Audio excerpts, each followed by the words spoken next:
જય દ્વારકાધીશ. આજે ઘણા ટાઈમ પછી હું પાછી આવી અને કંઈક યુટ્યુબમાં શોર્ટ્સ મૂકી રહી છું એક સારા વિચાર સાથે.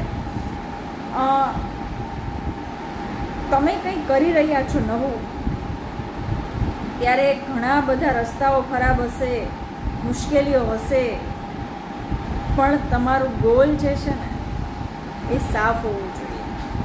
તમે તમારા ગોલ સુધી પહોંચવા જોઈએ. એને મેળવવા માટે કદાચ વરસ, 2 વરસ, 3 વરસ કે 5 વરસ, બધાના દાયકા બદલાય, બધાના દિવસો બદલાય, બરાબર ને? એટલે હંમેશા હું શા માટે કરું છું અને કોના માટે કરું છું, આ 2 વાક્ય જો તમને જવાબ મળી જાય ને, તો તમે એ દિવસથી જ સક્સેસ મેળવી રહ્યા છો એવું માનવાનું, હે ને? જય દ્વારકાધીશ. ફરી કાલે એક નવી વાત સાથે મળીશું અને હવે હરરોજ મળીશું.